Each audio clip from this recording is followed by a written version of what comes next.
They show that the pyramid is built up with these big slabs of stone. Now we just named 2,500,000 of them. 3 3/4 all the way down to 300-ton megaliths. I don't even know what to call it. And some of them, hear me well, are composed of solid granite. Now, my history and my research shows me that granite is composed of compressed igneous rock, which means that you take the regular rock you have, and then you have to really pack, you have to put weight on that thing. And granite is usually found under mountain ranges. Hear me well. There is usually no force known to human here that can compress rock like that, except for lengths of time when rocks and mountains and so have built up on this rock to make it that thick. It breaks diamond drills at times. That's how tight we compress that rock is.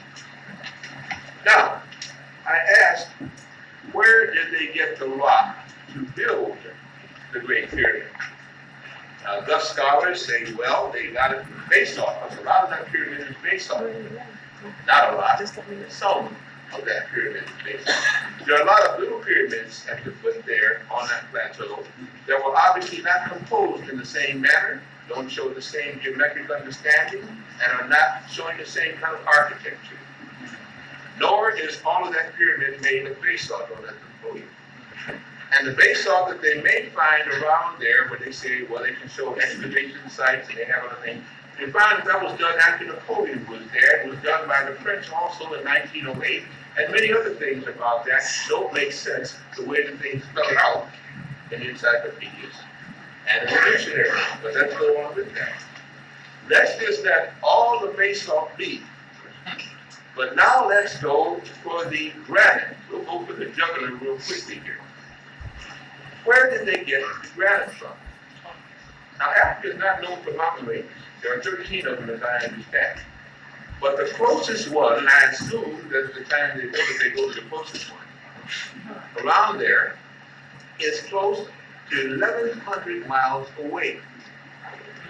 I don't know what may be deep under the ground there, but I don't think those slaves were digging too far deep under the ground there. So they probably go to where they can find the best granite possible at the shortest distance. They found it and they poured it. But how did they get it to the site? And how did they quarry something that diamond drills and bits and pylons and all type of excavating equipment now couldn't do?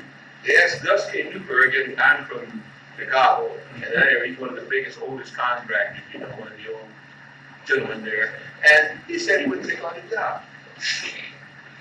Now this is back 2,686 BC, and according to the history they're teaching you, they had flintstone, they had some copper, a little gold, but they weren't doing anything to extricate a granite structure weighing 300 pounds out of a solid mountain underneath it.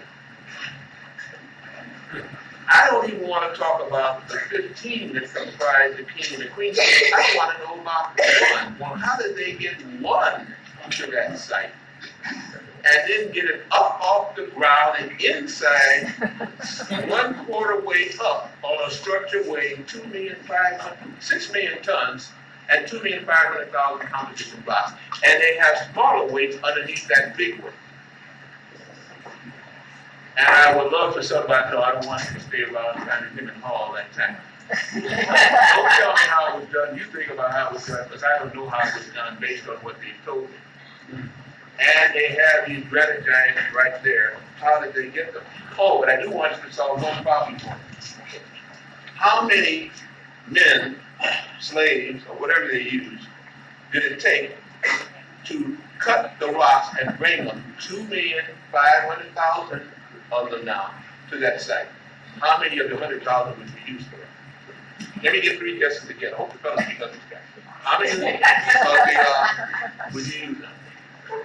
How many slaves? You got 100,000. How many did you commit to moving and quarrying 2,500,000 blocks? All of it? Okay, what does it say? Maybe 100. Maybe 100 of them? You're as facetious as I am.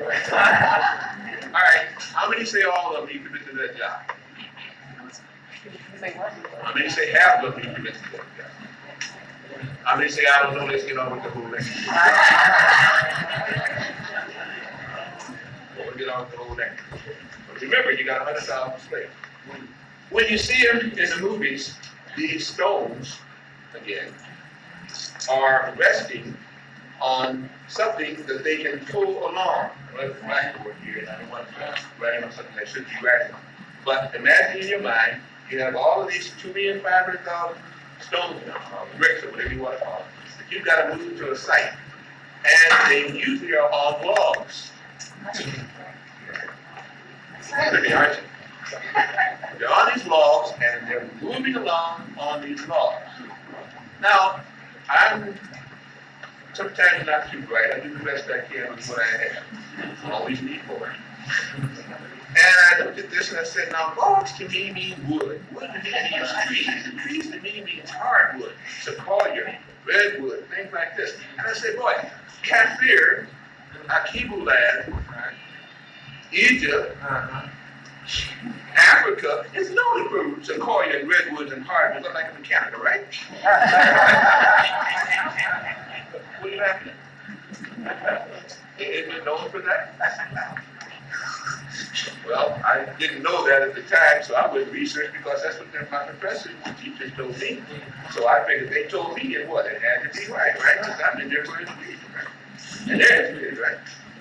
So my education let me go and look again, and I found out that they didn't have anything like that over in Africa. That they had cypress, palm. What are some other gifts? Somebody help me? Well, now you had to go and spot. You used intelligence there. What? Intelligence. I found that the hardest wood in Africa was mahogany. And I found mahogany didn't grow all over Africa. There was a central area in the Congo. I started saying Congo here, Egypt here. And I said, boy, like that little Chihuahua said in the commercial, I guess I get a bigger box. Because something wasn't right there to get that stuff from one place to the other. And I said, how many men did they commit to felling and quarrying trees, cutting down? In fact, they have what they call a forestry project. Because to move 2,500,000 boxes of stone, the smallest one weighing 3 3/4 tons, like that, would you still have a ram truck? Ram truck, we got to move now. How many logs do you think it took? The whole forest. And while we're thinking about that, understand the unique thing about trees. They have limbs and branches. And if they don't have a lot of limbs and branches, they have at least a truncation. They bend over, and they do have something that goes on top, especially like with a palm. Okay? So not only do you have to axe the tree down, because they didn't have pneumatic drills and saws. You got to axe it down. They say axe it down. They say axe it down. And then you had to trim it, and then you had to get it to the site. How many men did that take? Both of you commit your $100 a minute. Man, you're fired. You're foreman, you're not. How many more men now we're going to commit to that? Well, while you're pondering on that one, let's get to another one. Let's get to another one. They are usually in the movies and in the books pulling these bricks and stone. And some, of course, with these other logs are pushing. Don't look at me like that. Pushing these bricks and stone. Okay? Now we're pushing this all up to the job site. What are they pulling it with? Hemp rope. That's man money, not mine. That's man money. Okay? Hemp rope. Hemp rope. Think about what they say. Hemp rope. How much rope do you think it's going to take?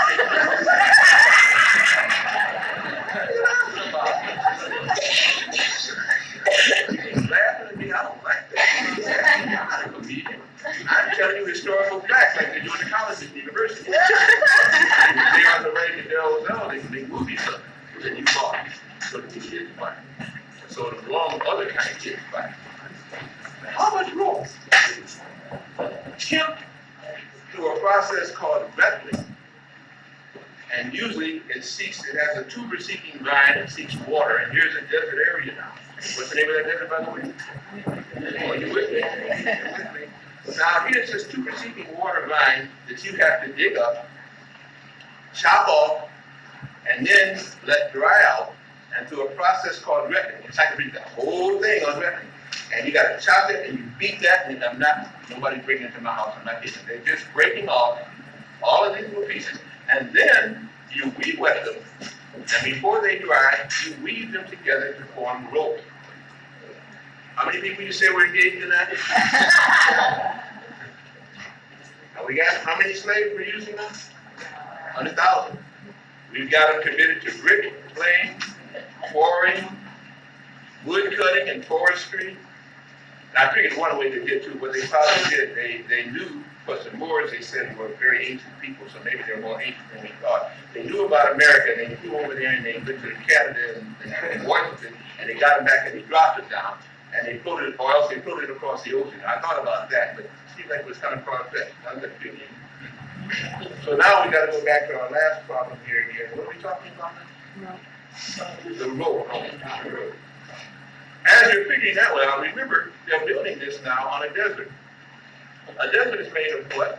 Sand. Everybody knows it. If you want to build the Regent's Hotel, if you want to build the Empire State Building, if you're going to build the strongest, heaviest structure known to man on this planet, you build it on sand, right?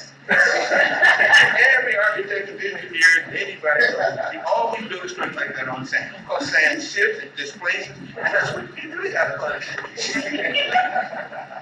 Just build it on sand. Man, I want to build this thing on sand yesterday, right?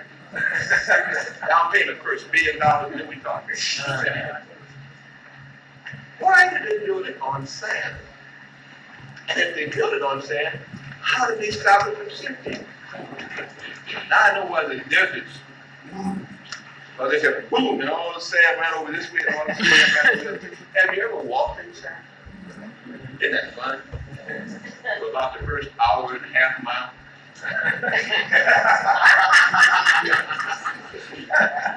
That's good hot. You know? They got the version of it, all the weaknesses. What are you going to say? They say, oh my God, you know, not only will it burn the heck out of your feet, and any other thing you put up there, so it's been that long, but it moves. And the hardest thing in the world to walk on is sand. Now they're not walking on the sand, they are pulling. They are pushing. They are cutting, building, cursing, and sweating. We wouldn't talk about that. And then they want a union, and then they retire, and then we die. Another thing about deserts, I found out, deserts have something called sandstone. It seems to be notorious for it certain seasons. Maybe one every day for 30 days, 60 days, 90 days. Have you ever seen a facing of a building when they're trying to clean it, they use sandblasting? You ever seen sandblasting operation? That current or that air moves at 80 to 115 miles an hour. Sandstorms double that. They can go anywhere from 80 to 250 miles an hour. How did they work during the sandstorm season? That's a fair question, don't you think? They built it on a desert. Teaching me the military, I was a rank, my professor said how they did it. I said, you got downtime. I'm not going to work in something moving 200 miles an hour for you or anybody else. I quit. Well, if I can't quit, I'm going to lay down on this job, literally, and try to breathe. In 20 years' time, how much downtime do you think they had for So they didn't use the full 20 years to build it. Okay? And of course, the poor feet there, and this is where Dr. Scholes and all the footpaths came, and that's where we had magnets now, because we said we got to do something with the feet. People know about their feet. Feet hurt. Yeah. And feet hurt if you work that hard, with bunnies and all like that. Now, I desecrated that temple testimony that said it was built by 100,000 slaves. Yeah. Or do I need to go over this and bore you some more? Why don't they ask these kind of questions in school, and why do they not teach? kids that way. Why do you believe it? Really, really. That's the question, but here's another one. That's why you want me to move on with other things. No need to move on to esoteric things when everything you've been told is esoteric. What a bigger fairy tale than you are. Without question. Go ahead. Don't get angry at me for pointing it out to you. Say, I'm glad he did, and I broke it down so I would think. But thank you, Dane. Thank you, Dane.